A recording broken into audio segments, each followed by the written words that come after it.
હવે અમારો બધા હાથમાં છે પણ હવે આ હાથ થાય છે હવે નકર કઈક બીજે નવા ચોરી થાય પૂછજો। જમાનો અત્યારે આર્ટિફિશિયલ ઇન્ટેલિજન્સનો છે, પરંતુ રાજનૈતિક પાર્ટી પોતાના ફાયદા માટે ભૂવા ધૂણાવતા પણ અટકતી નથી। વાત કરવી છે આજે આમ આદમી પાર્ટીની, કારણ કે આમ આદમી પાર્ટીનો ભૂવો ધૂણ્યો અને ઇન્દિરા ગાંધી પ્રગટ થયા।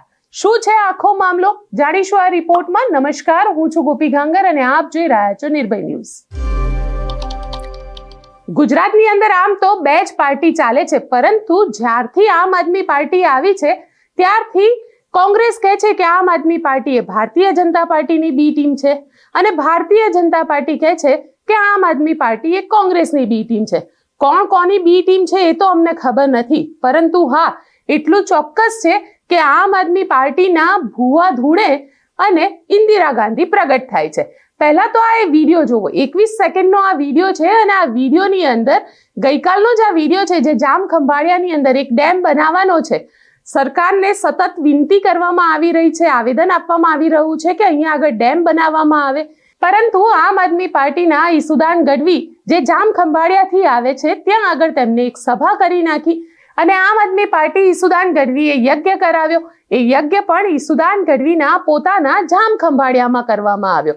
આ યજ્ઞ જ્યારે ચાલી રહ્યો હતો ત્યારે આમ આદમી પાર્ટીના નેતા રાજુ બોરખતરિયા એ પણ ત્યાં હાજર હતા। અચાનક જ તેમનામાં માતા આવી ગયા અને તે ધૂણવા લાગ્યા અને જ્યારે તેમને ધૂણી રહ્યા હતા તે વખતે એમને પૂછવામાં આવ્યું કે આપ કોણ છો, ત્યારે એમને કીધું કે હું ઇન્દિરા ગાંધી છું। વિચાર કરો, આમ આદમી પાર્ટીનો યજ્ઞ ચાલી રહ્યો છે અને આ યજ્ઞની અંદર ભૂવા ધૂણે છે અને ભૂવા ધૂણે છે તો કોંગ્રેસના ઇન્દિરા ગાંધી ત્યાં પ્રગટ થાય છે। હવે હવે હવે અમારો બધા હાથમાં છે પણ હવે આ હાથ થાય છે હવે નકર કઈક બીજે નવા ચોરી થાય પૂછજો। પૂછો મામા માતાજી કે તારા બુટના નહીં ને જોજે। માતાજી આવતા નથી ને તળાવમાં કોઈ તમે ઘણા લઈ જાવ એમના।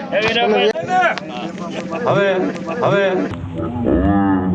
હવે અમારો બધા હાથમાં છે પણ હવે આ હાથ થાય છે હવે નકર કઈક બીજે નવા ચોરી થાય પૂછજો। પૂછો મામા માતાજી કે તારા બુટના નહીં ને જોજે। માતાજી આવતા નથી ને તળાવમાં કોઈ તમે ઘણા લઈ જાવ એમના। હવે હવે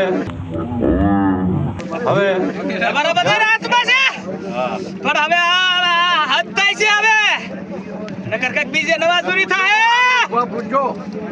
પૂછો મામા માતાજી કે તારા બુટના નહીં ને જોજે। માતાજી આવતા નથી ને તળાવમાં કોઈ તમે ઘણા લઈ જાવ એમના। પરંતુ ચશ્મદીતોનું એવું કહેવું છે કે આ 21 સેકન્ડનો જે વિડીયો છે એ તો માત્ર ટ્રેલર છે, પરંતુ ત્યાં આગળ જે નેતાઓ હાજર હતા અને તેમાં પણ ઈસુદાન ગઢવી ત્યાં હાજર હતા। ઈસુદાન ગઢવી 3 વાર પગે લાગી ચૂક્યા હતા અને ઈસુદાન ગઢવીને અહેસાસ જ નહોતો કે ઇન્દિરા ગાંધીને પગે લાગી રહ્યા છે। વિચાર કરો કે આજે જ્યારે આર્ટિફિશિયલ ઇન્ટેલિજન્સની વાત કરવામાં આવી રહી છે, એડવાન્સ ટેકનોલોજીની વાત કરવામાં આવી રહી છે, જ્યારે ઈસુદાન ગઢવી આ યજ્ઞ કરી રહ્યા હતા ત્યારે બીજા આમ આદમી પાર્ટીના ઘણા બધા નેતા ત્યાં હાજર હતા। હવે સવાલ અહીંયા એ થઈ રહ્યો છે કે આજે જ્યારે 21મી સદીમાં આપણે આગળ વધી રહ્યા છે તેવામાં આ પ્રકારે જે વિડીયો વાયરલ થઈ રહ્યા છે અને ખાસ કરીને ઈસુદાન ગઢવી, કારણ કે આમ આદમી પાર્ટીના ભૂવા ધોળે અને ઇન્દિરા ગાંધી પ્રગટ થાય, આ કઈ માનસિકતા કઈ રીતને સૂચવી રહ્યું છે?